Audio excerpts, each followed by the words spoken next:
இருட்ட கண்டா பயம் உண்டாவதே அது ஏன்? இப்படி ஒரு கேள்வியை ஒரு பெரியவர்கிட்ட கேட்டாங்க. அதுக்கு அவர் பதில் சொல்றார். மனிதனுடைய ஆதிகால வாழ்க்கையில தொற்றிக்கொண்ட பயம் இது இது வேரூன்றி இருக்குது, இன்னமும் போகல. 50,000 வருஷங்களுக்கு முன்னாடி மனுஷன் குகைகள்ல வாழ்ந்தான். பகல்ல பயம் இருக்காது, ராத்திரியில மிருகங்கள் தாக்கும், கொல்லும், நிம்மதியா தூங்க கூட முடியாது. அதனால இந்த மனுஷனுக்கு இரவுன்னா மரணம், பயம் அப்படின்னு பழகி போச்சு. மனிதர்களுடைய எல்லா மனசையும் சேர்த்து மொத்தமா ஒரு மனசு உண்டு. மனிதர்களுடைய நினைவு இந்த மொத்த மனசுல பதிஞ்சிருக்கு, பரவுது. இந்த மொத்த மனசுல இருட்டு பற்றிய பயம் பதிந்து நீடிக்குது அப்படிங்கிறார் அவர். இந்த காலத்துல இரவை பகலாக்கிறதுக்கு எவ்வளவோ விளக்குகள்லாம் வந்தாச்சு. ராத்திரியிலேயும் மிருகங்கள் தாக்குங்கிற நிலைமை இல்லை. பாதுகாப்பான வீடுகள், விலங்குகளும் விலகி போயிட்டு, விலங்குகள்லாம் விலகி போயிட்டு, வீடுகளும் பாதுகாப்பா இருக்குது. சரி, இருந்தாலும் அந்த பழங்கால பயம் இருட்டு பயம் இன்னமும் மனுஷனை விட்டு போகல. இன்னொரு விஷயம் என்னன்னா, இருட்டில இருந்து வெளிச்சத்துக்கு வராத மனிதர்கள் இன்னைக்கு அதிகம். ஒரு ஆளு ஆத்துக்கு மீன் பிடிக்கிறதுக்காக போனான், இன்னும் விடியல. அதுக்குள்ள வலையை எடுத்துட்டு கிளம்பி போயிட்டான். வெளிச்சம் வர்றதுக்கு முன்னாடியே போய் சேர்ந்துட்டான். விடிகிற வரைக்கும் என்ன பண்றது? சும்மா கரையிலேயே உட்காந்து காலாட்டிட்டு இருக்கிறான். காலில் ஏதோ ஒரு சின்ன மூட்டை தட்டுப்பட்டுது. இருட்டில் அது என்னன்னு சரியா தெரியல. மூட்டைக்குள்ள சின்ன சின்ன கல்லா நிறைஞ்சி இருக்குது.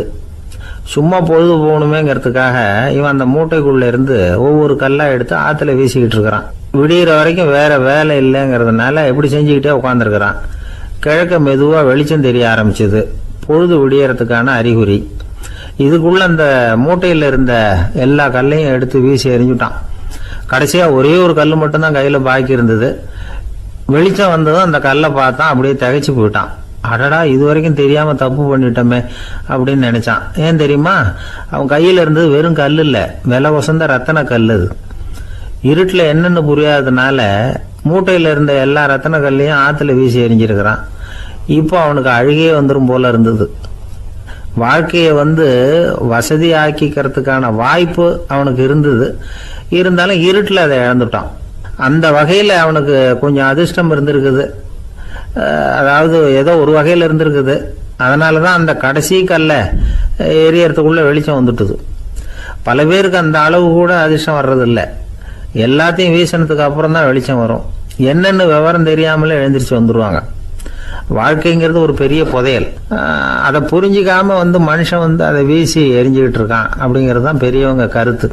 சில பேருக்கு புரிஞ்சுக்கிற நேரம் வரும், அதுக்குள்ள வாழ்நாள்லாம் ஓடி போயிருக்கும். அதுக்கப்புறம் என்ன பண்றது? நம்மால் ஒருத்தன் கையில் ஒரு சின்ன பையோட வந்துகிட்டு இருந்தான். பை உள்ள ஏகப்பட்ட நகைகள், ரத்தன கல் எல்லாம் இருக்கு. வந்துகிட்டு இருந்தவன் திடீர்னு அந்த பையை அப்படியே ஒரு குளத்துல வீசி எறிஞ்சுட்டான். மகான்கள் தான் இப்படி பற்று இல்லாம இருப்பாங்க. என்னங்க இது, விலை மதிப்புள்ள அந்த பையை இப்படி குளத்துல வீசி எறிஞ்சுட்டீங்களே, இதுக்கு என்ன அர்த்தம் அப்படின்னு கேட்டார் அவன் கூட வந்தவர். அவன் மெதுவா இவர் காதோட காதா சொல்றான். ஒரு போலீஸ்காரர் பின்னாடி வந்துகிட்டு இருக்கிறார், அவர் போனதுக்கு அப்புறம் இதை எடுத்துக்குவேன் அப்படிங்கிறான். 2 பேர் சுவாரஸ்யமா பேசிட்டு இருக்கிறப்போ குறுக்க புகுந்து தொந்தரவு பண்றதுக்குன்னே சில பேர் இருப்பாங்க. அது ரொம்ப இடைஞ்சலா இருக்கும். இதே மாதிரி மின்காந்தம் கூட குறுக்க புகுந்து தொந்தரவு பண்ணும். கடைசியில் அது ஒரு பெரிய இடைஞ்சல கொண்டாந்து விட்டுரும். சில வீடுகளில் கேபிள் கனெக்ஷன் இல்லாமல் சில தனியார் டிவி காட்சிகள் தெரியும். அதுக்கு என்ன காரணம்னா இந்த மின்காந்த குறுக்கீடு தான் காரணம். இதைத்தான் சுருக்கமாக EMI அப்படின்னு சொல்கிறாங்க. அதாவது எலக்ட்ரோ மேக்னெட்டிக் இன்டர்ஃபியரன்ஸ். இது ஏற்படக்கூடிய இடங்கள் எது எதுன்னு எடுத்துக்கிட்டா அது ஒரு பெரிய பட்டியலாகவே போயிடும். இந்த EMI தொந்தரவு கேபிள் டிவியில் மட்டும்தான் இல்லை, ராக்கெட் ஏவுதளத்தில் உள்ள ரேடார்கள், அங்கே உள்ள சில சக்தி வாய்ந்த தொலைத்தொடர்பு சாதனங்கள், விமான தளங்களில் உள்ள ரேடார்கள், கப்பல் தளங்களில் பொருத்தப்பட்டிருக்கக்கூடிய சக்தி வாய்ந்த ஆண்டனாக்கள், இப்படி நிறைய சொல்லலாம். காவல் நிலையங்களில் பயன்படுத்தப்படுகிற வயர்லெஸ் தொடர்பு சாதனங்கள் கூட ஓரளவுக்கு இந்த மின்காந்த அலைகளை வெளியிடும். நம்ம வீட்டில் உட்காந்துக்கிட்டு ரேடியோ கேட்டுக்கிட்டு இருப்போம் அல்லது டிவி பார்த்துக்கிட்டு இருப்போம். அந்த சமயத்தில் பக்கத்து தெருவில் ஒரு மோட்டார் சைக்கிள் அல்லது காரு, குறிப்பாக பெட்ரோல் இன்ஜின், அது போகிறப்போ அதில் உள்ள மின்கலத்தில் அதாவது மேக்னட்டோ பேட்டரியிலிருந்து வெளிப்படுகிற மின்காந்த அலை இங்கே டிவியிலையும் ரேடியோவிலையும் கரகரப்பை உண்டு பண்ணும். சரி, இது வந்து பெருசாக என்ன இடைஞ்சலை உண்டு பண்ணிட போகுது அப்படின்னு நாம் அலட்சியமாக நினைக்கலாம். வயசானவங்களுக்கு மறதி நோயின்னு ஒன்று வரும்ல, அல்ஷமீர், அதாவது மூளையில் உள்ள செல்கள் வந்து செயலிழந்து போயிடுறது. அது செய்ய வேண்டிய வேலையை மறந்துடும். மனைவியே எதிரில் வந்து நின்னா கூட உன்னை எங்கேயோ பார்த்தது மாதிரி தெரியுதே அப்படின்னு சொல்லிட்டு இருப்பாங்க. அப்படி ஒரு மறதி. இந்த விசித்திரமான நோய்க்கு இதுவரைக்கும் மருந்தே இல்லைன்னு வேற சொல்கிறாங்க. இந்த மைக்ரோ ஓவன் அப்படின்னு சொல்லக்கூடிய சமையல் அடுப்புகள் கூட மின்காந்த அலைகளை வந்து வெளியிடுது. சமயத்தில் சில தொழிற்சாலைகளில் கூட பெரிய விபத்துக்களை இந்த இஎம்ஐ உண்டு பண்ணிவிடும். இதை பற்றி தீவிரமாக சிந்திக்க ஆரம்பித்ததே ஒரு விபத்துக்கு பிறகு தான். அமெரிக்காவுக்கும் வியட்நாமுக்கும் இடையில போர் நடந்தது. அந்த சமயம் அமெரிக்காவுக்கு சொந்தமான விமானம் தாங்கி கப்பல் ஒன்று வியட்நாமை தாக்கிறதுக்கு தயாராக ஏவுகணைகளோட கடலில் நிறுத்தி வைக்கப்பட்டிருந்தது. தற்செயலாக அந்த பகுதியில் கப்பல் தொலைத்தொடர்பு பகுதிக்கு அருகில் ஊடுருவிய இந்த சக்தி வாய்ந்த ரேடியோ அலைகள் ஏவுகணையில் இருந்த மின்னணு சர்க்கியூட்டை பூர்த்தி செஞ்சு வச்சுட்டுது. அவ்வளவுதான், ஏவுகணை அங்கேயே வெடித்து சிதறி போச்சு. 130 பேர் அந்த இடத்துலயே உடல் கருகி செத்து போட்டாங்க. ஏகப்பட்ட பொருள்கள் நாசம். இந்த விபத்துக்கான காரணம் என்னங்கிறத உடனடியாக யாராலையும் கண்டுபிடிக்க முடியல. ரொம்பவும் கடுமையாக முயற்சி பண்ணி கடைசியாக கண்டுபிடிச்சாங்க, இது வந்து இந்த இஎம்ஐ வேலை தான் அப்படின்னு. மின்னணு தொலைபேசிகள் இருக்கு. இதில் பேசும்பொழுது நம்ம காதை வந்து, அதாவது செவியை வந்து ஊடுருவக்கூடிய மின்காந்த அலையானது மூளைக்கு போய் அங்கே மூளை கட்டிகளை உருவாக்க ஊக்கம் கொடுக்குது அப்படின்னு வேற கண்டுபிடிச்சிருக்கிறாங்க. இந்த இஎம்ஐ ரொம்ப குறைஞ்ச மின்காந்த அழுத்தத்தில் நமக்கு எந்த பாதிப்பையும் ஏற்படுத்துறதில்லை. மின்காந்த அலைகள் அழுத்தத்தோடு இருக்கிற இடங்களில் ரொம்ப நேரம் இருந்தோம்னா நம்ம உடம்பின் வெப்பநிலை 2 டிகிரி செல்சியஸ் வரைக்கும் அதிகரிக்குதாம். அதனால் வெப்பநிலையை வந்து சீராக்கிறதுக்கு இதய துடிப்பும் வந்து அதிகரிக்குது. இப்படிலாம் கண்டுபிடிச்சிருக்கிறாங்க. இப்போல்லாம் இந்த மின்காந்த குறுக்கீடுகளை தடுக்கிறது எப்படி அப்படின்னு விஞ்ஞானிகள் யோசனை செய்ய ஆரம்பிச்சிருக்கிறாங்க. இந்த விஷயத்தில் அலட்சியமாக இருந்தோம்னா எதிர்காலத்தில் நிறைய பேருக்கு இந்த ஞாபக மறதி நோய் வந்துடும். அப்புறம் அது ரொம்ப கஷ்டமாக போயிடும். ஒரு குடும்ப தலைவர் தன் மனைவியை பார்த்து, யார் நீ, உன்னை எங்கேயோ பார்த்தது மாதிரி இருக்குதே அப்படின்னு சொல்லிக்கிட்டு இருந்தார். உடனடியாக அவரை போய் பார்த்தேன். வாங்க டாக்டர்கிட்ட போகலாம் அப்படின்னு. அவர் என்னை தனியாக அழைச்சிட்டு போய் காதோட காதாக மெதுவாக சொல்கிறார், இதை பாருப்பா, என் கையில் பணம் இல்லாத போகலாம் அப்படி மறதி நோய் வந்துட்டது மாதிரி நடிச்சுக்கிட்டு இருப்பேன், அவ்வளவுதான், அதை நீ கண்டுக்காத அப்படின்னார். ஒரு அழகான கடற்கரை. சுற்றுலா பயணிகள் நிறைய பேர் அங்கே வந்து போகிறது வழக்கம். சனி ஞாயிறு கூட்டம் அதிகமாக இருக்கும். அதோட விளைவு என்னங்கிறது அடுத்த நாள் தான் தெரியும். ஆமாம், அந்த கடற்கரையை சுத்தப்படுத்துகிற தொழிலாளிகள் திங்கட்கிழமை ரொம்ப சிரமப்படுவாங்க. சனி ஞாயிறு வந்த கூட்டம் கடற்கரை பூராவும் காலி ஐஸ்கிரீம் கப்புகளை வந்து வீசி எறிஞ்சிட்டு போயிடுவோம். ஆயிரக்கணக்கான கப்புகள் அங்கே பரவலாக கிடக்கும். அதையெல்லாம் பொறுக்கி எடுத்து சுத்தம் பண்ணி ஆகணும். இதனால் திங்கட்கிழமை வேலைக்கு வர்றதுக்கு எல்லோரும் பயப்படுவாங்க. அப்படி ஒரு நிலைமை. பல பேர் அன்னைக்கு வந்து லீவ் எடுத்துகிட்டு போயிடுறது வழக்கம். நமக்கு எதுக்கு இன்றைக்கி தொந்தரவுன்னு. இது ஒரு பெரிய பிரச்சனையாக இருந்தது. இதுக்கு என்ன பண்ணலாம் அப்படின்னு யோசனை பண்ணாங்க. ஒரு ஆலோசனை கூட்டத்துக்கு ஏற்பாடு பண்ணாங்களாம். அந்த நகர நிர்வாக அலுவலர்கள், பணியாளர்கள் எல்லாரும் அதில் கலந்துக்கிட்டாங்க. கூட்டம் ஆரம்பமாச்சு. ஆரம்பத்தில் சொன்னாங்க, இந்த பிரச்சனைக்கு ஒரு தீர்வு வேணும், என்ன பண்ணலாம், அதை முடிவு செய்கிறதுக்கு தான் இந்த கூட்டம். இதில் நீங்கள் செய்ய வேண்டியது என்னென்னா, உங்களுக்கு தோன்றுகிற யோசனை எதுவாக இருந்தாலும் சொல்லுங்கள். கொஞ்சம் கூட தயக்கம் வேண்டாம். நாம் சொல்கிற யோசனை ஈடுபடுமா படாதா அப்படின்லாம் யோசிக்க வேணாம். எல்லாருடைய யோசனைகளையும் அப்படியே பதிவு செய்துக்கிறோம். கடைசியாக அதிலேருந்து ஒரு சிறந்த யோசனையை தேர்வு பண்ணி அதை பயன்படுத்தலாம். இந்த சந்தர்ப்பத்தில் இன்னொரு முக்கியமான வேண்டுகோள், எவ்வளவு சாதாரணமான யோசனையாக இருந்தாலும் சரி, அது சொல்லும் பொழுது அடுத்தவங்க வந்து ஏளனம் செய்யக்கூடாது. இது ஒரு பெரிய யோசனையா அப்படின்னு சொல்லி எதையும் அலட்சியப்படுத்தக்கூடாது. இதுதான் அந்த கூட்டத்தின் ஆரம்பத்தில் செய்யப்பட்ட அறிவிப்பு.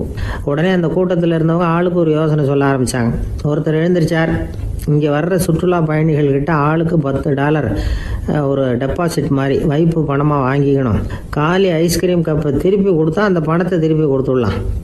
இப்படி ஒரு ஏற்பாடு பண்ணிக்கிட்டா கப்புகளை தேடி பொறுக்கிட்டு இருக்க வேண்டியதில்லை, எல்லாம் ஒரே இடத்துக்கு வந்து சேர்ந்துடும். அப்படியே நாம் வந்து தூக்கிட்டு போய் ஒரு இடத்துல கொட்டி விடலாம் அப்படின்னார். இன்னொருத்தர் எழுந்திரிச்சார், கப்பை வந்து கீழே போட்டால் $50 அபராதம் அப்படின்னு அங்கங்கே போர்டு எழுதி வச்சுடலாம். கப்புகளை போடுறதுக்கு அங்கங்கே பெரிய கூடைகளை வச்சுடலாம். நாம் சாவகாசமாக அந்த கூடைகளை சேகரம் பண்ணிக்கலாம் அப்படின்னாராம். இன்னொருத்தர் எழுந்திரிச்சு கொஞ்சம் கோபமாக பேசினார், கப்புகளை வந்து அவங்க வாயிலே திணிச்சுடணும். அதுகளை முன்னு சாப்பிட்டு பார்த்தா தான் தெரியும் அது எவ்வளவு கஷ்டங்கிறது அப்படின்னு ரொம்ப கடுமையாக பேசியிருக்காரு. இது வேடிக்கையாக தெரிஞ்சாலும் இந்த யோசனையும் பதிவு செஞ்சுக்கிட்டாங்களாம். இப்படி பல யோசனைகள். கடைசியாக எல்லாத்தையும் படித்து பார்த்துட்டு பரிசீலனை பண்ணாங்க. அப்புறம் தான் யோசனை வந்தது. இவர் வேடிக்கையாக சொன்னது கப்புகளை அவங்கவுங்க வாயிலே திணிச்சு சாப்பிட சொல்லணும், அதுதான் தண்டனைன்னார்ல. ஏன் அப்படி சாப்பிட்றது மாதிரியே கப்புகளை தயார் பண்ண என்ன அப்படின்னு சிந்திக்க ஆரம்பித்தாங்களாம். ஆகா, அதுதான் சரின்னு ஒரு முடிவுக்கு வந்தாங்க. அதுலேருந்து உருவானது தான் இந்த வேஃபர் கப்ஸ்.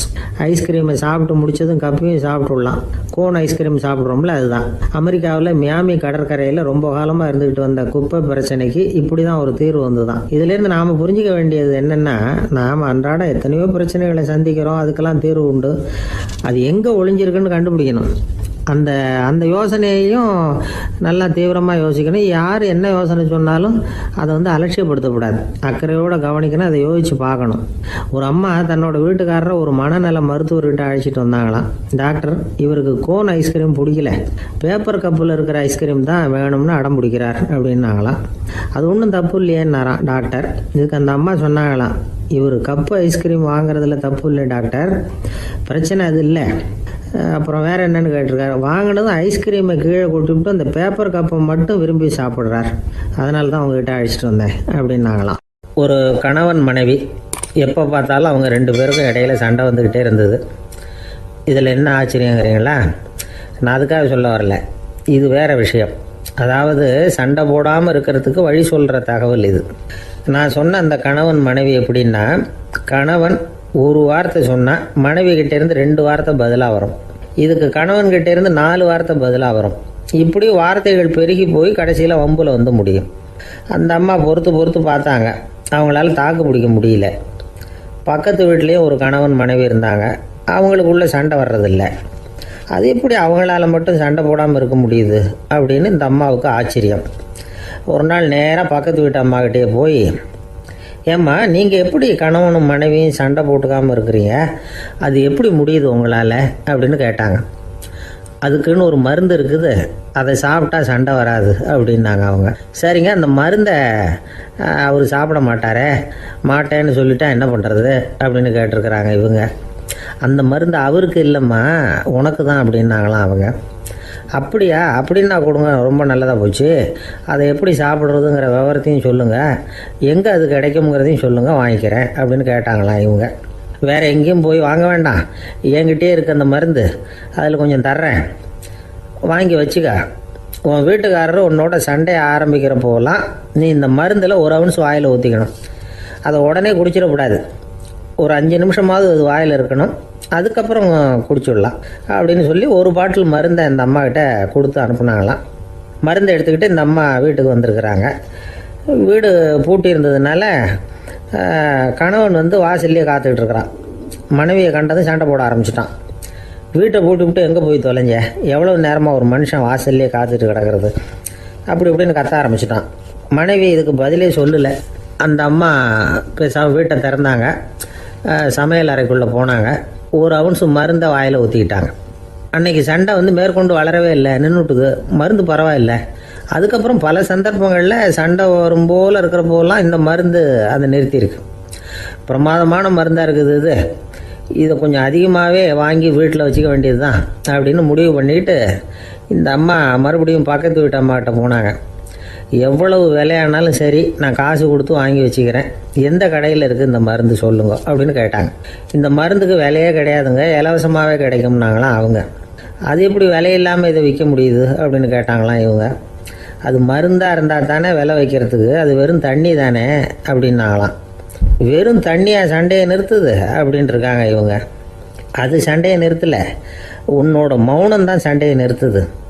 நீ வாயில் தண்ணியை வச்சுக்கிறதுனால எதிர்த்து பேசுறதில்ல, அதனால் உன்னுடைய கணவர் கோபம் வந்து சாந்தமாயிடுது அப்படின்னாங்களாம் அவங்க. இந்த கதையிலேருந்து சண்டையை நிறுத்துகிற மருந்து எதுன்னு தெரிஞ்சுக்கிட்டோம் இல்லையா? ஒருத்தர் என்ன பண்ணார், பாட்டிலில் வந்து தண்ணியை ஊற்றி வச்சுக்கிட்டு அவர்கிட்ட வர்றவங்களுக்கெல்லாம் இதை சிபாரிசு பண்ணலாம்னு நினச்சிக்கிட்டு உட்காந்துருந்தார். ஒரு அம்மா வந்தாங்க. இதை கேட்டுவிட்டு இதையே ஒரு மருந்து மாதிரி கொடுக்கலாம்ங்கிறது அவர் முடிவு. அதனால் பாட்டிலில் தண்ணி அடைச்சி வச்சுக்கிட்டு அதில் கலருக்காக என்னத்தையோ ஒரு ஜீரகம் அது மாதிரி எதையாவது கலந்து வச்சுக்கிட்டு ஒரு மருந்து மாதிரி ஒரு பாவனையில் வச்சுக்கிட்டு உட்காந்துருக்காரு. யாராவது வீட்டில் சண்டைன்னா என்கிட்ட வாங்க மருந்து தரேன்னு. ஒரு அம்மா வந்தாங்க, எனக்கும் என் வீட்டுக்காரருக்கும் அடிக்கடி சண்டை வருதுங்க அப்படின்ட்டு இருக்காங்க. கவலைப்படாதம்மா, நான் ஒரு மருந்து தரேன்னு சொல்லி வீட்டுக்குள்ளே போய் ஒரு பாட்டில் எடுத்து வந்து கொடுத்தாரு. பாட்டிலில் இருக்கிறது என்னங்கிறத சொல்லிவிட்டா அது பேரில் மரியாதை வராது இல்லையா, அதனால் சொல்லலை. அந்த அம்மா வாங்கிட்டு போனாங்க. 4 நாள் கழித்து திரும்பி வந்தாங்க. என்னம்மா வீட்டில் சண்டை நின்று போச்சான்னு கேட்டிருக்காரு இவர். அங்கே நின்று போச்சுங்க, இப்போ உங்ககிட்ட ஆரம்பமாக போகுதுன்னாங்களாம். என்னம்மா அப்படின்ட்டுருக்காரு அவர் பயந்து போய். பின்ன என்னங்க, நீங்கள் என்ன மருந்து கொடுத்துருக்குறீங்க என்னங்க அப்படின்னாங்களாம் கோபமாக. அது வெறும் தண்ணி தானே அப்படின்ட்டுருக்காரு இவர். தண்ணியாக இது, நல்லா பாருங்கள் அப்படின்னு அந்த பாட்டிலில் நீட்டினாங்களாம். இவர் வாங்கி பார்த்துருக்காரு. அப்புறம் தான் விஷயம் புரியுது அவருக்கு. இவர் கை தவறுதலாக அவங்க வீட்டில் இருந்த மண்ணெண்ணெய் பாட்டில் எடுத்து அவர்கிட்ட கொடுத்துருக்குறாங்க. அப்புறம் என்ன ஆகும், சண்டை வராமல். நமக்கு முன்னாடி நமக்கு வேண்டிய ஒருத்தர் ஒரு கிளாஸில் நமக்கு பழச்சாறு கொண்டாந்து வைக்கிறாருன்னு வச்சுக்கோங்க. உடனே நாம் என்ன பண்ணுவோம், எடுத்து கிடுகிடுன்னு சாப்பிட்ருவோம் அடுத்தவங்க யாரும் வர்றதுக்குள்ள. அதை விட்டுட்டு அதை கொண்டாந்து வச்சவர்கிட்டயே அதோட விலை என்ன அப்படி இப்படின்னு நான் கேட்டுக்கிட்டு இருப்போம். நாம் கேட்க மாட்டோம். ஆனால் காந்திஜி அப்படி கேட்டாராம். எப்போ தெரியுமா, 1935. அந்த வருஷம் மே மாதத்தில் ஒரு நாள் காந்திஜி டெல்லியில் இருக்கிறார். அப்போ அவருக்கு 2 டம்ளர் மாம்பழச்சாறு கொண்டாந்து கொடுக்குறாங்க. அதை வாங்குறார். இதோட விலை என்ன அப்படின்னு கேட்டார் காந்திஜி. யாருக்கிட்ட கேட்டாருன்னா மனுபென் காந்திகிட்ட கேட்குறார். அவங்க தான் கொண்டாந்து கொடுக்குறாங்க. காந்திஜிக்கு உதவி செய்கிறதுக்காக அவர் கூடவே இருந்தவங்க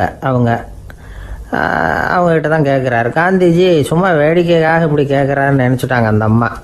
அதுவும் இல்லாமல் அதோட விலையை கேட்டால் காந்திஜி நிச்சயமாக அதை சாப்பிட மாட்டார் அப்படிங்கிற பயம் வேறு. அதனால் அந்த அம்மா பதில் எதுவும் சொல்லாமல் கம்முன்னு இருந்துட்டாங்க. கொஞ்ச நேரம் ஆச்சு. அந்த பழச்சாறு வச்ச இடத்துல அப்படியே இருக்குது, வச்ச இடத்துல வச்சபடியே இருக்குது. காந்திஜி அதை சாப்பிடவே இல்லை. மனுபென் காந்தி பார்த்தாங்க. மெதுவாக காந்திஜிக்கிட்ட போய் அதை சாப்பிடுங்களேன் அப்படின்னாங்க. பழச்சாறு விலை என்னன்னு கேட்டேன், அதுக்கு பதில் இல்லை. அது முதல் தப்பு. பதிலை எதிர்பார்த்திருந்தும் அதை பற்றி விசாரிக்கலை, அது 2வது தப்பு. இப்படி 2 தப்புகளை பண்ணிவிட்டு என்கிட்ட வந்து இதை சாப்பிடுங்கன்னு சொன்னால் அது எப்படி அப்படின்னு கேட்டாராம் காந்திஜி. மனுபென் காந்தி என்ன சொல்கிறதுன்னு தெரியாமல் திகைச்சு போய் நின்றுக்கிட்டு இருந்தாங்க. காந்திஜி தொடர்ந்து சொன்னாராம், இப்போ என் முன்னாடி வச்சிருக்கிற இந்த பழச்சாறு விலை சுமாராக ஒரு அரை ரூபாயாவது இருக்கும். அது அந்த காலத்து மதிப்பு. இந்த பழச்சாறு இல்லாமல் கூட என்னால் இருக்க முடியும். ஆனால் அவசியமான பொருள்களை வாங்கிறதுக்கு கூட சக்தி இல்லாத மக்கள் இந்த நாட்டில் நிறைய பேர் இருக்கிறாங்க. அப்படி இருக்கிறப்போ எனக்கு என்னத்துக்கு இந்த விலை உயர்ந்த பானம்? இதை இப்போ நான் சாப்பிட்டா என் உடம்பு வேணும்னா ஆரோக்கியமாகலாம், ஆனால் என் மனசு அமைதி அடையாது. எனக்கு என்னுடைய உடல் ஆரோக்கியத்தை விட மன ஆரோக்கியம்தான் முக்கியம். அதனால் இதை நான் சாப்பிட மாட்டேன், எடுத்துகிட்டு போயிடு அப்படின்னாராம். அந்த சமயத்தில் ஒரு அகதி பொண்ணு 2 குழந்தைகளோட காந்திஜியை பார்க்குறதுக்காக வந்தது. வணக்கம் சொல்லிச்சு. காந்திஜி உடனே தனக்கு முன்னாடி இருந்த பழச்சாற்றை எடுத்து அந்த பொண்ணுக்கிட்டையும் குழந்தைகள்கிட்டையும் கொடுத்து சாப்பிட சொன்னார். அவங்க அதை வாங்கி ரொம்ப சந்தோஷத்தோடு சாப்பிட்டாங்களாம். அதை பார்த்த காந்திஜி முகத்தில் ஒரு புன்னகை, ஒரு பரவசம், ஒரு திருப்தி. அவர் மனசு நிறைஞ்சி இருந்தது. அப்போ அவர் சொன்னாராம், ஆண்டவன் எனக்கு எப்பவும் சரியான சமயத்தில் கை கொடுப்பாருங்கிறது அதுக்கு இதுதான் அத்தாட்சி. நான் ஒரு இக்கட்டான சூழ்நிலையில் இருக்கிறப்ப கூட கடவுளின் கருணையால் அந்த சூழ்நிலை என்னை பாதிக்கலை. என் கூட இவ்வளவு நாள் பழகியும் கூட இங்கே இருக்கிறவங்க எனக்கு அதிக விலை உள்ள பழரசத்தை கொடுத்தாங்க. ஆனால் சரியான நேரத்தில் அதை சாப்பிட வேண்டியவங்களை என்கிட்ட அனுப்பி வச்சு என்னை சந்தோஷப்படுத்தினார் கடவுள், அவருக்கு நன்றி அப்படின்னாராம் மகாத்மா காந்தி.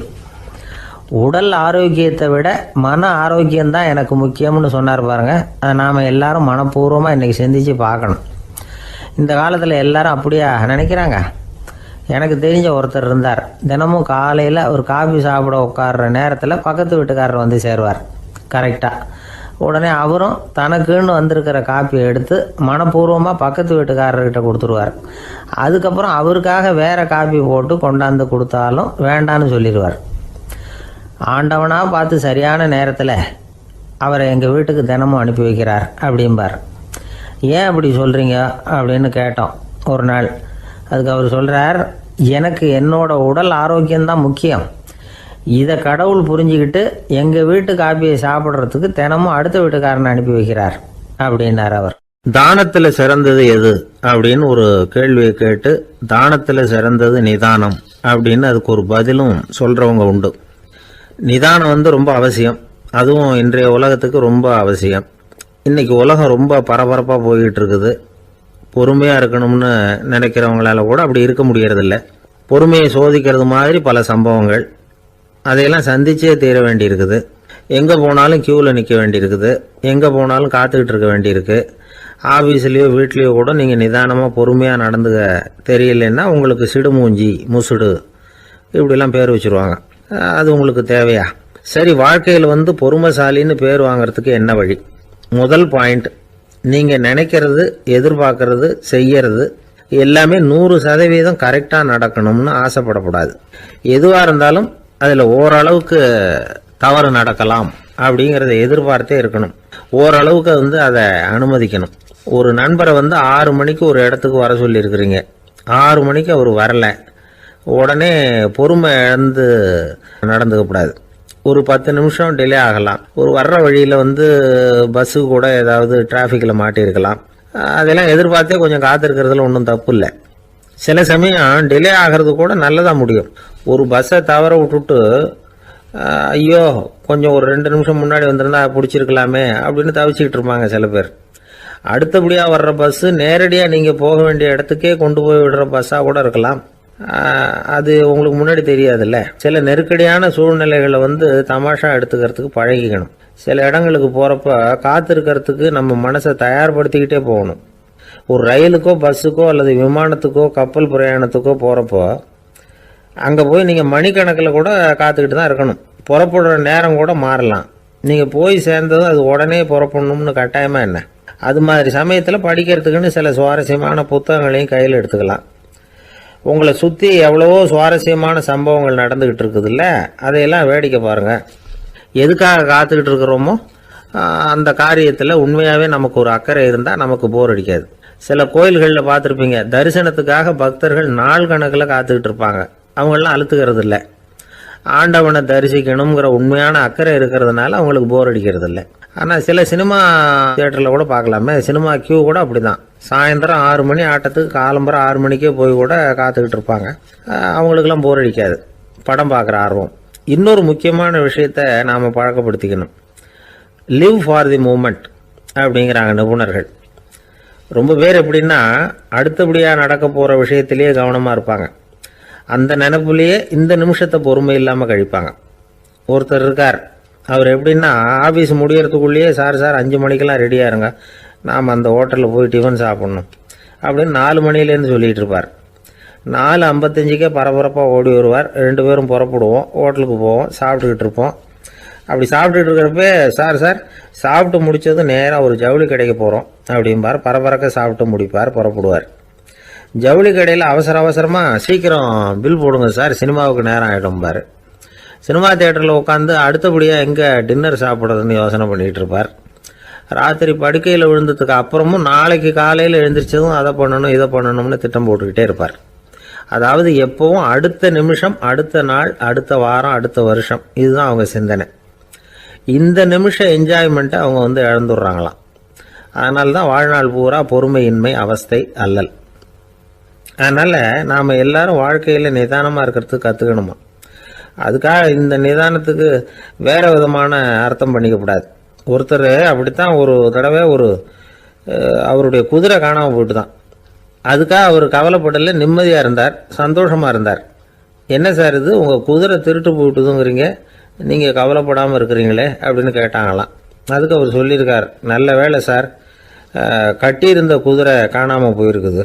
நான் அது மேலே உட்காந்துருக்கிற சமயம் அது காணாமல் போயிருந்ததுன்னா, திருட்டு போயிருந்ததுன்னா நானும் சேர்ந்துல காணாமல் போயிருப்பேன் அப்படின்னாராம். எவ்வளவு நிதானமான ஆள் பாருங்க. ஒரு நாள் காலை நேரம் ஒரு குரு படுக்கையை விட்டு எழுந்திருக்கிறார். உடனே சீடர்களை பார்த்து எல்லாரும் இப்படி வாங்கங்கிறார். எல்லாரும் வர்றாங்க வேகமாக. என்னங்க வேணும் உங்களுக்கு அப்படிங்கிற மாதிரி எல்லாரும் குருவை பார்த்தாங்க பயபக்தியோட. குரு அந்த சீடர்களை பார்த்து, இதை பாருங்க, இப்போ நான் ஒரு சிக்கலான விவகாரத்தில் மாட்டிக்கிட்டு இருக்கிறேன். அதை நீங்கள் தீர்த்து வச்சா நல்லதுன்னார். சீடர்களுக்கு ஒன்றும் புரியல. என்ன இது இவர் இப்படி சொல்கிறாரு, நமக்குள்ள எல்லா விவகாரங்களையும் தீர்த்து வைக்கிறவர் நம்ம குருநாதர், அவருடைய விவகாரத்தை நாம் தீர்த்து வைக்கிறதா, ஆச்சரியமாக இருக்குதே, குருநாதருக்கே சிக்கலா அப்படின்னு யோசனை பண்ண ஆரம்பித்தாங்க. இருந்தாலும் ரொம்ப பணிவாக கேட்டாங்க, சுவாமி உங்களுக்கே சிக்கலா? இந்த உலகத்து சிக்கல்களுக்கும் சிரமங்களுக்கும் அப்பாற்பட்டவர் அல்லவா தாங்கள், அப்படிப்பட்ட உங்களுக்கு சிக்கல்னா அது எப்படி அப்படின்னாங்க. எனக்கு ஏற்பட்டிருக்கிற சிக்கல் அவ்வளவு பெருசு, ரொம்ப பெரிய விவகாரம் அது அப்படின்னார் குரு. கொஞ்சம் விவரமாக சொல்லுங்க அப்படின்னாங்க இவங்க. இப்போ அந்த குரு விவரத்தை சொன்னார். அதாவது நேற்று ராத்திரி நான் ஒரு கனவு கண்டேன். அந்த கனவுல நான் ஒரு பட்டாம்பூச்சியாக மாறிட்டேன்.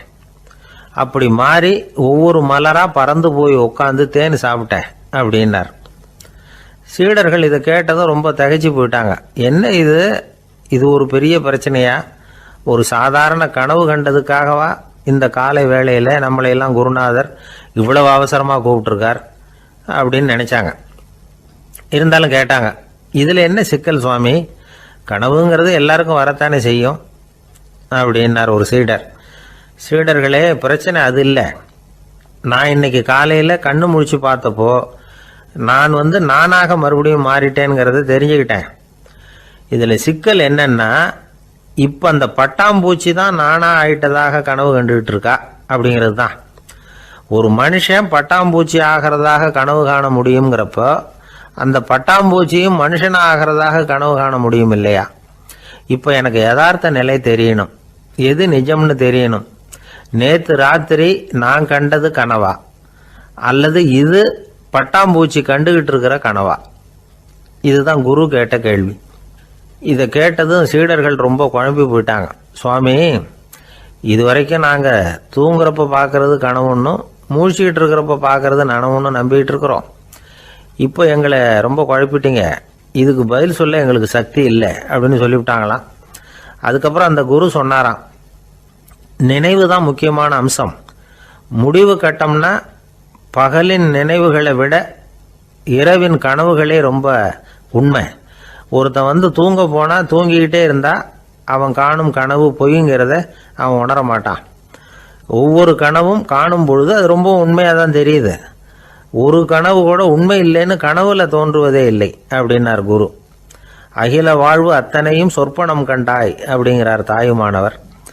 ஆகையினால நம்ம கனவுலேருந்து நாம் என்னைக்கு முழிச்சிக்க போகிறோம் அப்படிங்கிறது தான் ஒரு முக்கியமான கேள்வி. ஒருத்தர் வந்தார், காலில் கட்டோடு வந்தார். என்னங்க காலில் கட்டுன்னு? சார், நேற்று ராத்திரி தூக்கத்தில் எங்கள் வீட்டு கூரையில் ஏணியை சாத்தி வச்சு இறங்கினப்போ வழுக்கி விழுந்து காலை உடச்சிக்கிட்டேன்னார். உங்கள் வீட்டில் தான் ஏணியே கிடையாது சார் அப்படின்னு. உண்மைதான் சார், நான் கீழே விழுந்து முழிச்சுக்கிட்டதுக்கு அப்புறம் தானே ஏணி இல்லைங்கிறது எனக்கு ஞாபகம் வந்தது அப்படின்னார்.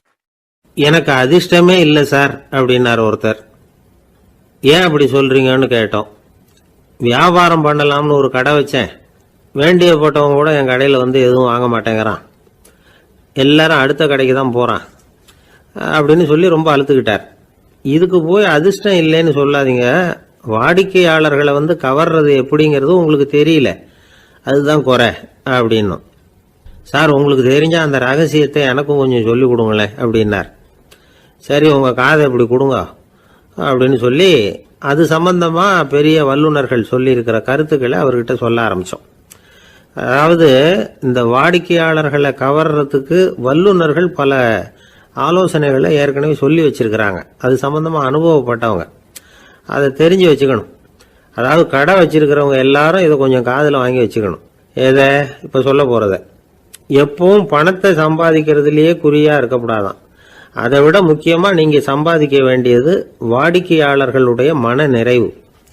வர்றவங்க திருப்தியோடு போகணும், அது முக்கியம். அதில் கவனமாக இருக்கணும். கடைக்கு வர்ற ஒருத்தர் ஏதாவது ஒரு குறை சொல்கிறாருன்னு வச்சுங்க, அதை அலட்சியப்படுத்தக்கூடாது. ரொம்ப அக்கறையோடு அதை காது கொடுத்து கேட்கணும்.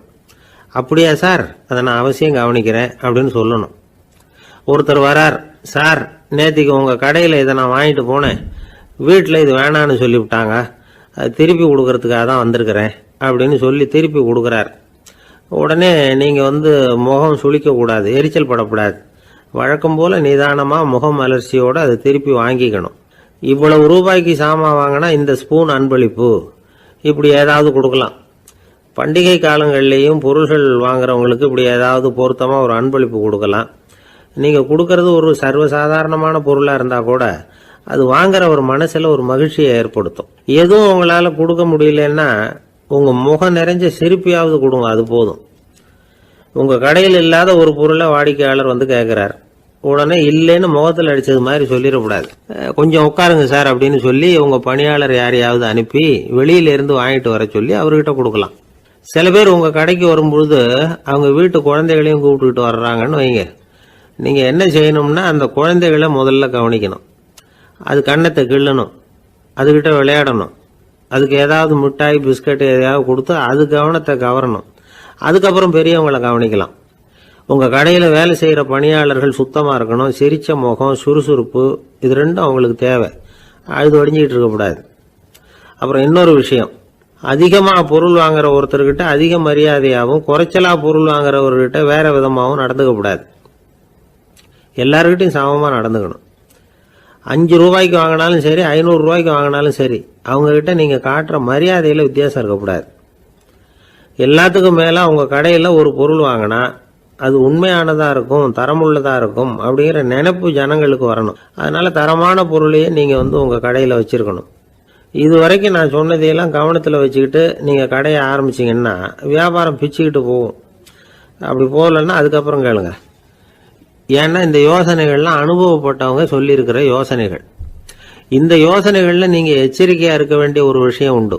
அது என்னங்கிறதையும் தெரிஞ்சு வச்சுக்கிறது நல்லது. என்னுடைய நண்பர் ஒருத்தர் வந்தார். சார், உங்கள் யோசனையை கேட்டதுனால நான் ஒரு அறை வாங்கினது தான் மிச்சம்னார். என்ன ஆச்சுன்னு கேட்டேன். எங்கள் கடைக்கு ஒரு பெரிய அம்மா குழந்தைய தூக்கிட்டு வந்தாங்க சார்.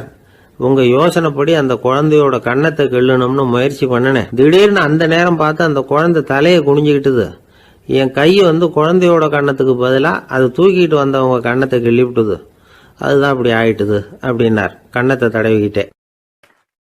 திபேத் நாட்டில் புத்த மடாலயங்கள் நிறைய உண்டு.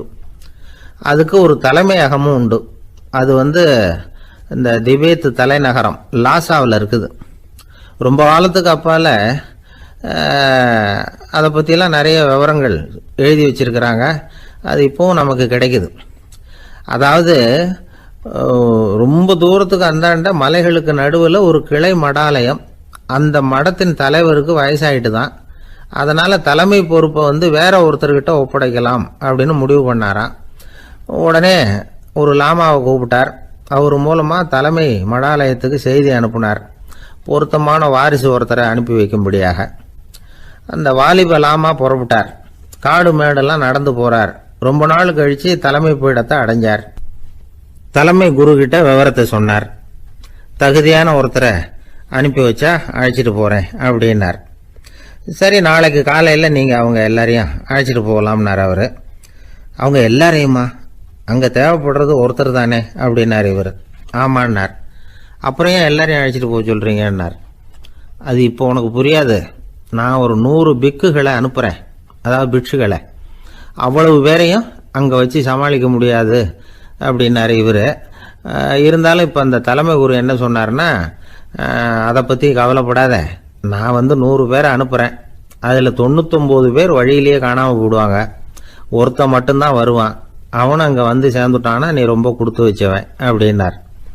இவருக்கு ஒன்றும் புரியல. இருந்தாலும் மறுநாள் அந்த வாலிப லாமா 100 பேரை அழைச்சிக்கிட்டு புறப்பட்டார்.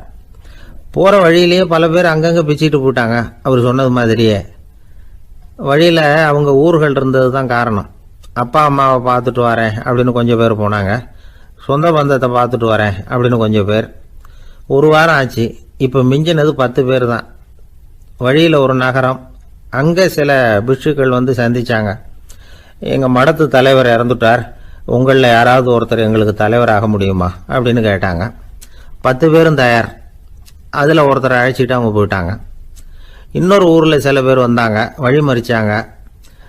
நில்லுங்க, எங்கள் மன்னர் மகளுக்கு திருமணம், அதை நடத்தி வைக்க 3 லாமாக்கள் தேவை அப்படின்னாங்க. இப்படி கொஞ்சம் கொஞ்சமாக எல்லாரும் காலி. கடைசியில் 2 பேரும் மிஞ்சினாங்க. அங்கே ஒரு இளம்பெண் எதிரில் வந்தா. எங்கள் அப்பா வேட்டைக்கு போயிருக்கிறாரு, இன்னும் திரும்பி வரல. வீட்டில் வேற யாரும் இல்லை, தனியாக இருக்க பயமாக இருக்கு. யாராவது ஒருத்தர் எனக்கு துணையாக இருக்கணும் அப்படின்னு கேட்டுக்கிட்டா. எங்கள் 2 பேரில் நீயே ஒருத்தரை தேர்ந்தெடுத்துக்கோ, இல்லைன்னா எங்களுக்குள்ள சண்டை வந்துடும் அப்படின்னாங்க. இப்போ மிஞ்சினவர் ஒருத்தர், அவருக்கும் ஒரு சோதனை வந்தது. ஒரு தர்க்கவாதி எதிரில் வந்தான், உன்னோட வாதம் பண்ணணும்னா. இவனோட வாதம் பண்ணுறேன், அது முடிய ரொம்ப காலம் ஆகலாம். தர்க்கத்தில் நான் ஜெயிச்சா அங்கே வரேன், இல்லைன்னா இவருடைய சீடனை ஆயிடுவேன் அப்படின்னார் அவர். கடைசியாக அழைக்க வந்த வாலிபலாமா மட்டும் வெறும் கையோடு திரும்பி போனார். அங்கே இருந்த வயசான மடாதிபதி கேட்டார், எத்தனை பேர் அங்கேருந்து புறப்பட்டீங்கன்னார். என்னையும் சேர்த்து 101ன்னார் அவர். நல்லது, நீயாவது திரும்பி வந்திய, அதுதான் எனக்கு போதும். ஏன்னா நீ தான் எனக்கு உண்மையான வாரிசு. அந்த 100 பேரில் யாரும் வரமாட்டாங்க அப்படின்னார் அவர். ஏன்னா அவருக்கு தெரியும் இவர் ஒருத்தர் தான் திரும்பி வருவாருங்கிறது. திபேத்தில் ஒரு பழங்கால பழமொழி உண்டாம், 100 பேர் செல்லலாம், எப்பொழுதாவது ஒருவன் அபூர்வமாக அடைய வேண்டிய இடத்தை அடைவான். இதுதான் அந்த பழமொழி. ஒரு உன்னதமான இலக்கை அடையணும்னா அது அவ்வளவு சுலபமான காரியம் இல்லை. இந்த காலத்து மடாலயம் ஒன்று, அதில் ஒரு தலைவர், அவருக்கு வயசாயிட்டுது, தனக்கு ஒரு வாரிசை நியமிக்கணும் அப்படின்னு ஆசைப்பட்டார். ரொம்ப கஷ்டப்பட்டு ஒருத்தரை பிடிச்சார், தனக்கு வாரிசா நியமிச்சுட்டு அவர் சமாதி ஆயிட்டார். புதுசாக பொறுப்பேற்றுக்கிட்டவர் அப்படியே உட்காந்துருந்தார். அவரை தேடிட்டு பத்திரிகை நிருபர்கள்லாம் வந்தாங்க, கேட்டாங்க. அவர் உங்கள் பொறுப்பில் அவர் பெரியவர் விட்டுட்டு போன இது எவ்வளவு சுமாராக தேரும், எவ்வளவு விட்டுட்டு போனார் அப்படின்னு கேட்டிருக்கிறாங்க. அது என்ன ஒரு 50 லட்சம் இருக்கும் அப்படின்னாராம். அவ்வளவும் பணமா அப்படின்னு கேட்டிருக்காங்க. இல்லைங்க, கடன் அப்படின்னாராம் இவர். ஒரு காடு, அங்கே புத்தர் அவர் பாட்டுக்கு நடந்து போய்கிட்டே இருக்கிறார். அவருக்கு பின்னாடி ஒரு குரங்கு, அதுவும் தொடர்ந்து வந்துக்கிட்டே இருக்குது. புத்தர் திரும்பி பார்த்தார். குரங்கு அப்படியே குதித்து உயர எழும்பி ஒரு கிளையில் போய் உக்காந்துது. ஏன் இப்படி பண்ணுறேன்னு கேட்டார் புத்தர். என்னை சாதாரணமாக நினைக்க வேணாம், நான் மகாமந்தி, என்னால் எல்லாம் முடியும், முடியாதுங்கிற வார்த்தையே என்னுடைய அகராதியில் கிடையாது, என்ன வேணும்னாலும் செய்வேன் அப்படின்னுது. அப்படின்னா ஒரு பந்தயம் வச்சுக்கலாமான்னாரு இவர். ஓ, வச்சுக்கலாமேன்னுது. வேற ஒன்றும் இல்லை, இப்போ நீ மேலே எழும்பி அந்த கிளையில் உட்காந்தது மாதிரி அங்கேருந்து தாவி என் உள்ளங்கையில் உட்காரணும், அவ்வளவுதான் அப்படின்னார். அப்படி உட்காந்துட்டா என்ன பரிசு அப்படின்னு கேட்டது அது. சொர்க்கத்தில் இருக்கிற மாமன்னன் மரகத சக்கரவர்த்தியை என்னோட இருக்கும்படியாக கூப்பிட்டுக்கிறேன். அந்த சமயத்தில் அவருடைய அரியணை அங்கே காலியாயிடும், நீ அதில் போய் உட்காந்துக்கலாம்.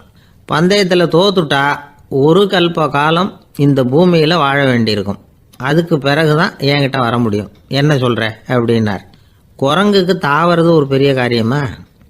இது எனக்கு ரொம்ப சாதாரண விஷயம், என்ன இப்போவே தாவட்டுமா அப்படின்னுது. சரின்னு சொல்லி உள்ளங்கையை நீட்டினார். அவருடைய கை தாமரை இலை அளவுக்கு அப்படியே விரிஞ்சுது. குரங்கு சௌகரியமாக உட்கார்றதுக்காக. குரங்கு தாவறதுக்கு தயாராச்சு. அதுக்கு முன்னாடி ஒரு சின்ன யோசனை அதுக்கு. இந்த கிளையிலேருந்து அந்த கைக்கு தாவறது எனக்கு ரொம்ப அற்பமான ஒரு வேலை, இது ரொம்ப சாதாரணம், என்னுடைய கௌரவத்துக்கு இது சரியாக இருக்காது. அதனால் நான் என்ன பண்ண போகிறேன்னா, இங்கேருந்து கிளையிலேருந்து அப்படியே உயர எழும்ப போகிறேன். எழும்பி மேல் உலகம் போய் அங்கே ஒரு சுற்றிவிட்டு அதுக்கப்புறம் அங்கேருந்து நேராக இந்த கையில் உட்கார போகிறேன் அப்படின்னு நினச்சது. என்ன யோசிக்கிற அப்படின்னார் புத்தர். ஒன்றும் இல்லை, இந்த பாயிரம் பார் அப்படின்னு சொல்லி தாவி உயர போயிட்டுது. கொஞ்ச நேரத்தில் வான உலகத்துக்கே போய் சேர்ந்துட்டுது. அங்கே போய் பார்த்தா அங்கே ஒரு 5 பளிங்கு தூண்கள் இளம் சிவப்பு நிறத்தில் நின்றுக்கிட்டு இருக்குது. குரங்கு நினச்சிக்கிட்டது, புத்தர்கிட்ட போய் இந்த பளிங்கு தூண்களை பார்த்தோம்னு சொன்னால் அப்படியே திகைச்சு போயிடுவார், இந்த தூணில் ஏதாவது அடையாளம் செஞ்சுட்டு போகணும் அப்படின்னு அந்த இடத்துல மிதந்துக்கிட்டே நினச்சிது. உடனே ஒரு தூணில் எழுதிச்சு. என்ன எழுதிச்சுன்னா, ஒரு மகா ஞானி இங்கே வந்துட்டு போகிறார் அப்படின்னு எழுதிச்சு. எழுதிவிட்டு அப்படியே கீழே தாவி புத்தரோட உள்ளங்கையில் உட்காந்துது. எப்படி பார்த்தீங்களா என்னுடைய வேலை? வான உலகத்துக்கே போய் அங்கே இருக்கிற 5 பளிங்கு தூண்களை பார்த்துட்டு அதில் நான் வந்த விவரத்தை எழுதி வச்சுட்டு அதுக்கப்புறம் இங்கே வந்திருக்கிறேன் அப்படின்னுது ரொம்ப பெருமையாக. அப்படியா அப்படின்னார் புத்தர். ஆமாம், சந்தேகமாக இருந்தால் வாங்க, அழைச்சிட்டு போய் காட்டுறேன் அப்படின்னுது அந்த குரங்கு. அதுக்கு தேவையில்லை, அப்படியே கொஞ்சம் கீழே குனிஞ்சு பார், தெரியும் அப்படின்னார் புத்தர். அங்கே பார்த்தா புத்தரோட உள்ளங்கை தெரிஞ்சுது. நல்லா உத்து பார்த்துது. அவரோட ஒரு விரலில் அது எழுதிய வாசகம் தெரிஞ்சுது. குரங்கு யோசனை பண்ணிச்சு, அப்படின்னா வானத்தில் நான் பார்த்தது புத்தரோட விரல்களா? அப்படின்னு யோசிச்சுது. இதை புரிஞ்சுக்கிட்ட உடனே அந்த குரங்கோட கர்வம் அழிஞ்சு போச்சான். நம்ம மனசு தான் இந்த குரங்கு. மனம்ங்கிறதும் ஆணவம்ங்கிறதும் ஒரு நாணயத்தின் 2 பக்கங்கள். மனம் உள்ளவரை ஆணவமும் இருக்கும். மனம் அழிஞ்சாதான் ஆணவம் அழியும். மனம் அழிய வேண்டும் அப்படின்னு பெரியவங்க சொல்கிறது இந்த அர்த்தத்தில் தான். நம்ம ஆளுங்க சவால் விடுறதெல்லாம் வேறு மாதிரி. ஒருத்தன் ஒரு வாய்க்காலை தாண்டுறேன்னு பந்தயம் கட்டி தாண்ட முடியாமல் வாய்க்காலில் விழுந்து காலை உடச்சிக்கிட்டு கட்டு போட்டுக்கிட்டு வந்தான். ஏன்டா அப்படின்னு கேட்டாங்க. நான் பந்தயம் கட்டின நேரம் சரியில்லை அப்படின்னா. எப்படிறான்னு கேட்டிருக்காங்க. வாய்க்காலில் தண்ணி இருக்கிற நேரமாக பார்த்து பந்தயம் கட்டியிருக்கணும் அப்படின்னா. ஒரு ஊரில் ஒரு ஆள் இருந்தான். அவனுக்கு ஒரே ஒரு மகள். அவளை நல்ல இடத்துல கட்டி கொடுக்கணும்னு ஆசைப்பட்டான். அதுக்காக மாப்பிள்ளை தேடிக்கிட்டு இருந்தான். அவன் கொஞ்சம் வசதியான ஆள். அதனால் நிறைய பேர் வந்தாங்க. இருந்தாலும் ஒரு நல்ல குணமுள்ள மாப்பிள்ளையாக இருக்கணும் அவன் எதிர்பார்த்தான். அப்படி இருக்கணும்னு தொடர்ந்து முயற்சி பண்ணான். கடைசியாக ஒரு 3 பேர் கிடைச்சாங்க. அந்த 3 பேரில் யாரை தேர்ந்தெடுக்கிறது, இதுதான் அவனுக்கு வந்த குழப்பம். இந்த நிலைமையில் ஒரு பெரியவரை தேடி போனான். அவர்கிட்ட தன்னுடைய பிரச்சனையை சொன்னான். அவர் கொஞ்சம் யோசனை பண்ணார். அதுக்கப்புறம் 3 பேரையும் கூப்பிட்டார். இதை பாருங்கப்பா, உங்கள் 3 பேருக்கும் 3 மாத கால அவகாசம் தர்றேன். நீங்கள் இப்போ போகலாம். 3 மாதம் கழித்து திரும்பி வரலாம். அப்படி வரும்பொழுது இந்த 3 மாத காலத்தில் நீங்கள் செஞ்ச நல்ல காரியம் ஏதாவது ஒன்று சொல்லணும். அதை வச்சு உங்களில் ஒருத்தரை நாங்கள் தேர்ந்தெடுத்துக்கிறோம் அப்படின்னு சொன்னாராம். 3 பேரும் சரின்னு சொல்லிவிட்டு திரும்பி போயிட்டாங்க. 3 மாதம் ஆச்சு.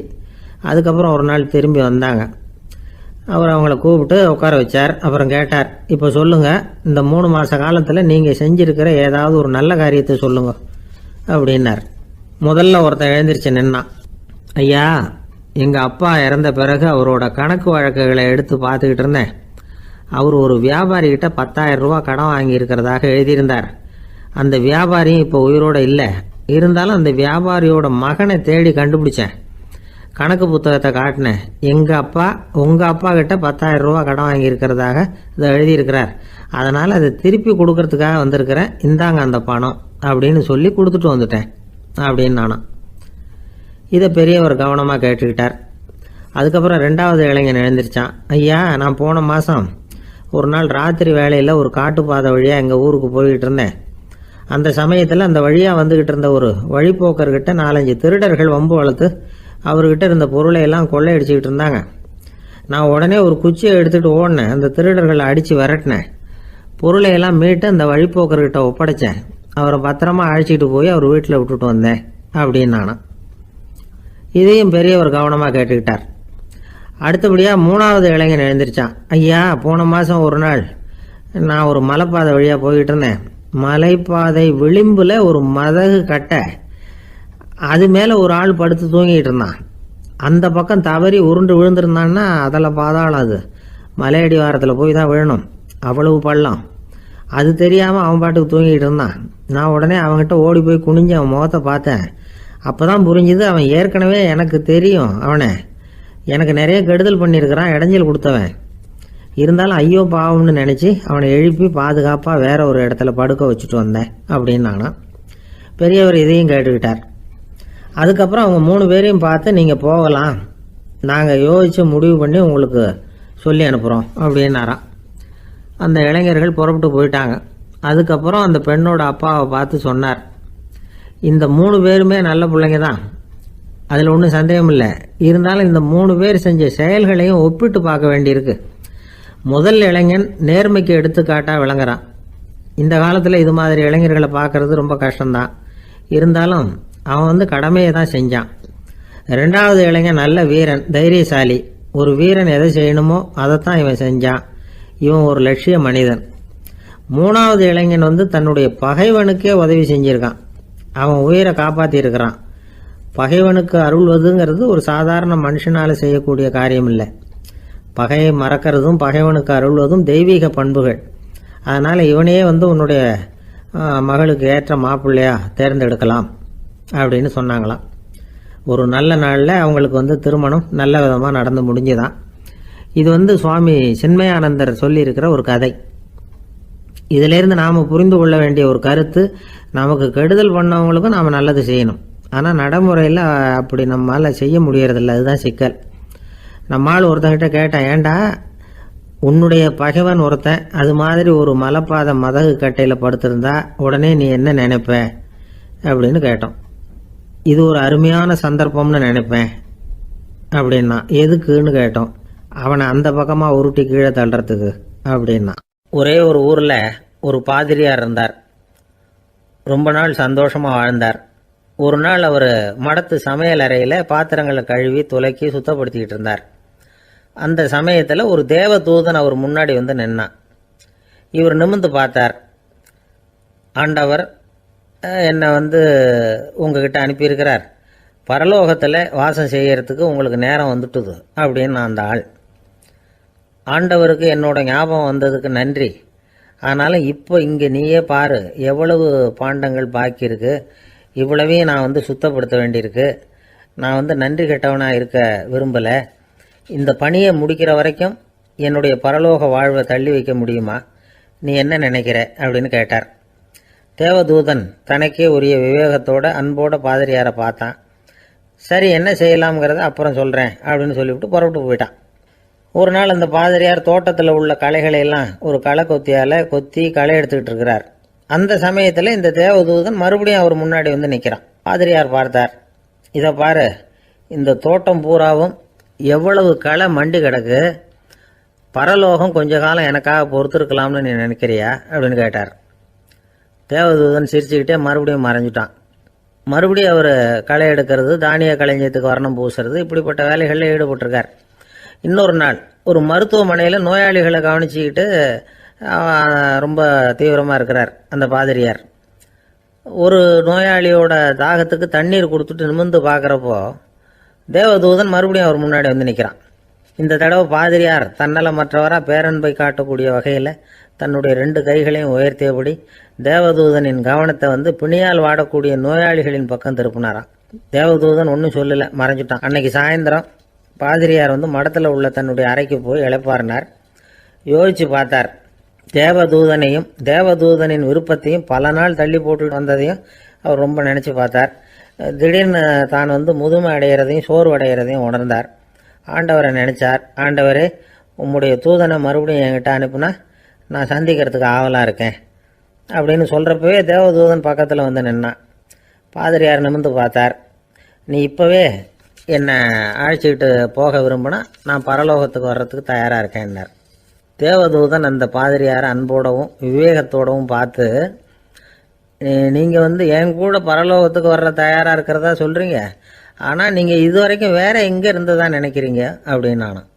அப்படின்னா இது வரைக்கும் இருந்த இடம்தான் பரலோகம் அப்படிங்கிறத உணர்த்தியிருக்கிறான். பரலோகம்னா என்னன்னு புரிஞ்சுக்கிறதுக்கு இந்த சம்பவம் நமக்கு உதவியாக இருக்குது. தொண்டு செய்கிறத விட பெரிய செயல் வேறு எதுவும் இருக்க முடியாது. அது நம்ம மனசுக்கு கொடுக்குற சுகத்தை வேறு எதுவும் கொடுக்க முடியாது.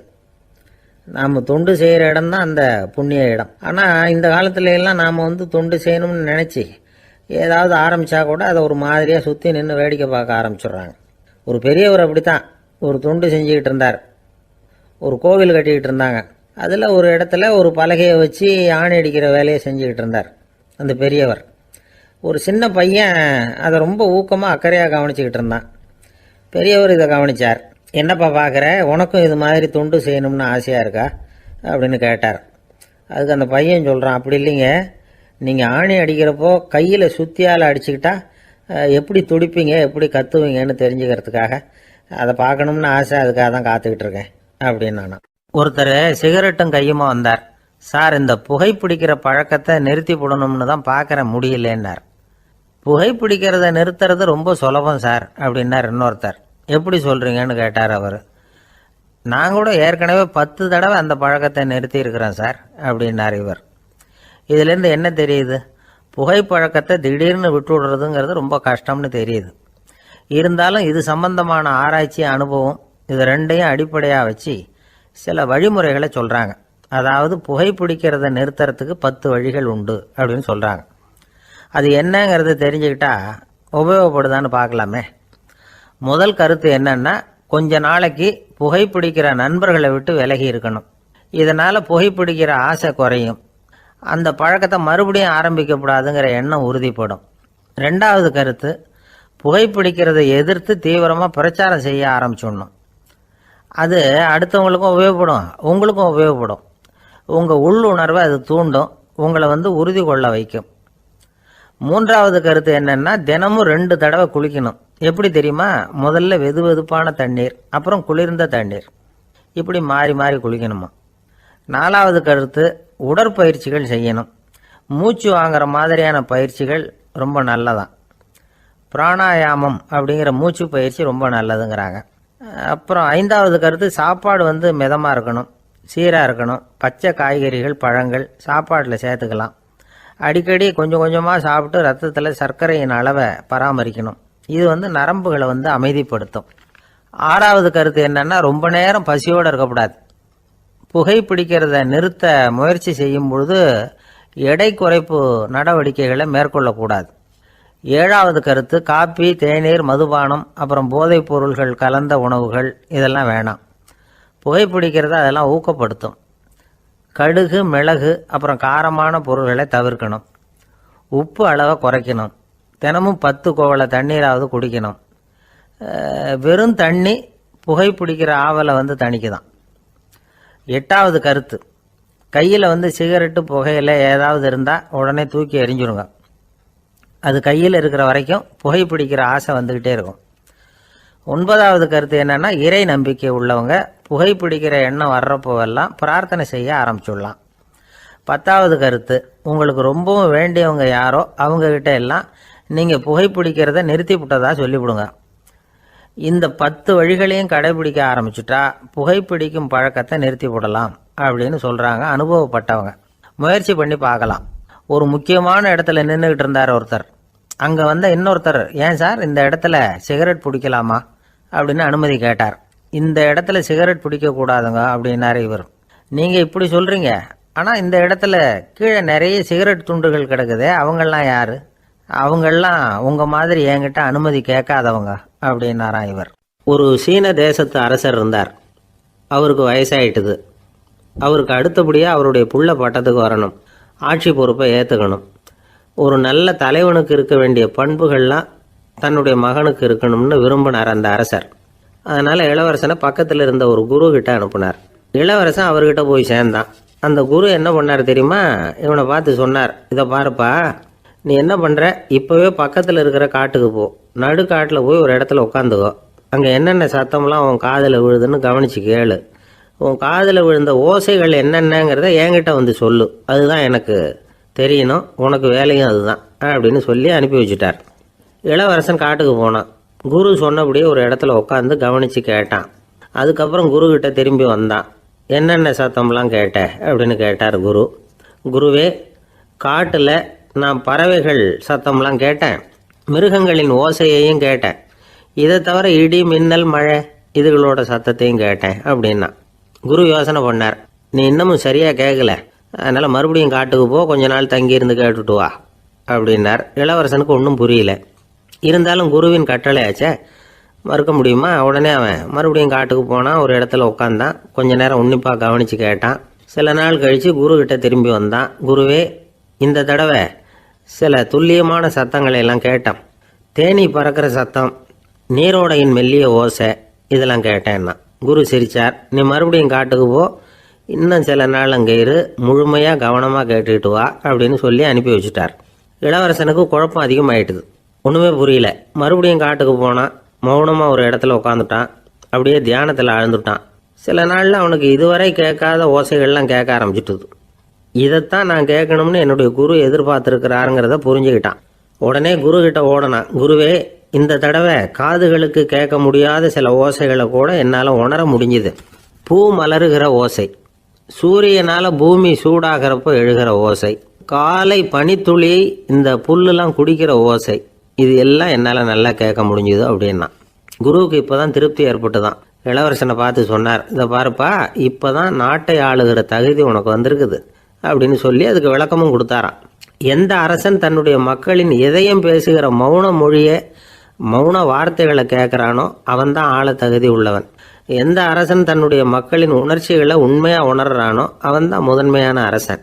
போலி வார்த்தைகளை மட்டும் கேட்டுட்டு பல மௌன ராகங்களை காதில் வாங்கிக்காதவன் அரசனே இல்லை. எந்த நாட்டில் எப்போ ஒரு அரசன் தன்னுடைய மக்களின் உணர்ச்சிகளை கேட்க மறுக்கிறானோ அன்னையிலிருந்தே அந்த நாடு அழிய தொடங்குது அப்படின்னு அர்த்தம். இதுதான் அந்த குரு இளவரசனுக்கு போதிச்சது. வாயால் பேசுறத மட்டும் கேட்டு ஏமாறக்கூடாது, உணர்ச்சிகளையும் கேட்கறதுல தான் மனப்பக்குவம் உண்டாகும். மக்கள் உணர்ச்சிகளை புரிந்து கொள்ளாத அரசர்கள் நீடிச்சிருக்க முடியாது. அது மாதிரி நாடுகளில் அடிக்கடி குழப்பம் தான் உண்டாகும். அப்படி இருந்தால் அடிக்கடி ஆட்சி மாறிட்டு இருக்கும். அப்படிப்பட்ட ஒரு தேசம், அங்கே ஒரு சிறைச்சாலையில் 3 கைதிகள் பேசிக்கிட்டு இருந்தாங்க. ஒருத்தன் சொன்னான், நான் இந்த நாட்டு ராஜாவை எதிர்த்து பேசிக்கிட்டு இருந்தேன், அதனால் என்னை பிடிச்சி கொண்டாந்து இங்கே போட்டுட்டாங்க அப்படின்னு நான் ஒருத்தன். இன்னொருத்தன் சொன்னான், நான் இந்த நாட்டு ராஜாவை ஆதரித்து பேசிக்கிட்டு இருந்தேன், அதனால் என்னை பிடிச்சி கொண்டாந்து இங்கே தள்ளிவிட்டாங்க அப்படின்னா. அது சரி, நீ என்ன தப்பு பண்ண அப்படின்னு சொல்லி 3வது ஆளை பார்த்து இவங்க கேட்டாங்க. அதுக்கு அந்த ஆள் சொல்கிறான், நான் தான் இந்த நாட்டு ராஜா அப்படின்னானா. திருநெல்வேலி மாவட்டத்தில் கோவில்பட்டிக்கு பக்கத்தில் உள்ள ஊர் கடம்பூர். காமராசர் முதலமைச்சராக இருந்த காலம். கடம்பூரில் ஒரு பள்ளி சீரமைப்பு மாநாடு நடக்குது. அந்த பக்கத்தில் உள்ள பள்ளிக்கூடம்லாம் அதில் கலந்துக்குது. கண்காட்சி வேற, ஊர் பூரா விழா கோலம். மறுநாள் மாநாடு நடக்க போகுது. ஆனால் முதல் நாளே மழை பிடிச்சிக்கிட்டுது. மறுநாளும் அது விடாமல் பேஞ்சிக்கிட்டு இருக்குது. காமராசர் காலையிலேருந்து பல்வேறு நிகழ்ச்சிகளில் கலந்துக்கிட்டு சாயந்தரமாக கடம்பூருக்கு வந்து சேர வேண்டியவர். மழை பேஞ்சிக்கிட்டு இருக்கிறதுனால நிகழ்ச்சி ரத்தாயிடுமோ என்னமோ அப்படின்னு எல்லாரும் சந்தேகப்பட்டுக்கிட்டு இருக்கிறாங்க. அவர் கோவில்பட்டி பயணிகள் விடுதியில் இருக்கிறார். கடம்பூர்லேருந்து சில பேர் போய் அவரை சந்திக்கிறாங்க. மழை பெஞ்சிக்கிட்டு இருக்குதே, என்ன செய்யலாம் அப்படின்னு கேட்குறாங்க. மழை பெஞ்சா நல்லது தானே, அதுக்காக மாநாட்டை எதுக்காக ரத்து செய்யணும்? ஆசிரியர்கள் எவ்வளவு கஷ்டப்பட்டு ஏற்பாடு பண்ண மாநாடு, கட்டாயம் வந்துடுறேன் அப்படின்னாராம் காமராசர். உடனே புறப்பட்டார். மழையை பொருட்படுத்தாத மக்கள் கூட்டம். அது கலையாமல் காத்துக்கிட்டு இருக்கிறாங்க அவ்வளோ பேரும். தலைவர் வந்துட்டார்னு தெரிஞ்சது ஜனங்களுக்கு ஏகப்பட்ட உற்சாகம். ஜனங்கள் அவ்வளவு உற்சாகமாக வரவேற்றாங்க. மாநாடு ஆரம்பமாச்சு. மலர் மாலைகள் மலை மாதிரி குவிய ஆரம்பிச்சுட்டுது. வரிசையாக ஒவ்வொரு கல்வி நிலையம் சார்பாகவும் வரவேற்பு பத்திரம் வாசித்து கொடுக்குறாங்க. என்ன வாசிக்கிறாங்கங்கிறத காமராசர் கூர்ந்து கவனிக்கிறார். ஏகப்பட்ட புகழ் மொழிகள், ரொம்ப பாராட்டி புகழ்ந்து என்னென்னமோ வாசிச்சுக்கிட்டு இருக்கிறாங்க. கொடை வள்ளலே, குணக்குன்றே, மலையே, கடலே, இப்படி தமிழ் மொழியில் பாராட்டுறதுக்கு எத்தனை வார்த்தைகள் உண்டோ அத்தனையும் அதில் சேர்த்துருக்குறாங்க. காமராசர் பொறுமை இழந்துட்டார். போதும் போதும், உங்கள் எல்லாரையும் பார்த்து 2 வார்த்தை பேசிவிட்டு போகிறதுக்காக தான் நான் வந்திருக்கிறேன். எல்லாரும் மழையில் சிரமப்பட்டு நின்றுக்கிட்டு இருக்கிறீங்க, இப்படி என்ன புகழ்ந்து படிச்சுக்கிட்டே இருந்தால் எப்படி அப்படின்னாராம். அதுக்கப்புறம் பேசி முடிச்சிருக்கிறார். மாநாட்டு நிகழ்ச்சிகள் முடிஞ்சதும் இன்னொரு நிகழ்ச்சியில் கலந்துக்கிறதுக்காக புறப்பட்டாராம். ஒரு திறந்த ஜீப்பில் அவரை ஊர்வலமாக அழைச்சிக்கிட்டு போயிருக்கிறாங்க. தெருவில் 2 பக்கமும் ஏகப்பட்ட கூட்டம். அங்கங்கே ஜீப்பை நிறுத்தி ரோஜா மாலை, ஜருக மாலை இப்படி போட்டுக்கிட்டே இருக்கிறாங்க. அதையெல்லாம் அப்படி அப்படியே வாங்கி அங்கங்கே நின்றுக்கிட்டு இருந்த குழந்தைகள்கிட்டையும் தாய்மார்கள்கிட்டையும் கொடுத்துக்கிட்டே போகிறார். அந்த சமயத்தில் கூட்டத்துக்கு அப்பால் ஒரு பெரியவர் கையில் ஒரு மல்லிகை சரத்தோடு நின்றுட்டு இருக்கிறார். அவரால் முண்டி அடிச்சுக்கிட்டு முன்னால் வர முடியல. காமராசர் இதை கவனிக்கிறார். அவ்வளவுதான், உடனே நிறுத்தப்பா வண்டிய அப்படிங்கிறார். ஜீப்பு நிற்கிது. டிரைவரை பார்த்து, அதோ பார், அங்கே ஒருத்தர் நிற்கிறார் பார், அவரை இங்கே அழைச்சிட்டு வா அப்படின்னாராம். கூட்டம் வழி விடுது. அந்த பெரியவரை கிட்டத்தில் அழைச்சிட்டு வர்றாங்க. காமராசர் அவரை பார்த்து, வாங்க வாங்க, நல்லா இருக்கீங்களா அப்படின்னு சத்தம் போட்டு உற்சாகமாக விசாரிக்கிறாராம். பெரியவர் கண்களில் கண்ணீர், பேச்சு வரல. மல்லிகை சரத்தை அவருக்கு போடுறார். கொஞ்ச நேரம் அவர்கிட்ட பொறுமையாக பேசிக்கிட்டு இருந்துட்டு அவரை அனுப்பி வைக்கிறார் காமராசர். பெரியவர் போனதுக்கு அப்புறம் காமராசர் பக்கத்தில் இருந்தவங்க கிட்ட சொல்கிறார் அந்த பெரியவரை பற்றி. அந்த காலத்தில் ரொம்ப கஷ்டப்பட்டவர் இவர், ஜெயிலுக்கு போனவர் அப்படின்னு ரொம்ப உருக்கமாக நெகிழ்ந்து போய் சொல்கிறார். இதில் ஒரு விஷயத்தை கவனிங்க. தன்னை புகழ்ந்து படிக்கப்பட்ட வாழ்த்து மடலை படிக்க வேணாம்னு தடுத்து நிறுத்தினார். எங்கேயோ ஒரு மூலையில் கையில் ஒரு 4 முழம் மல்லிகை சரத்தோடு ஒதுங்கி நின்றுக்கிட்டு இருந்த அந்த தொண்டரை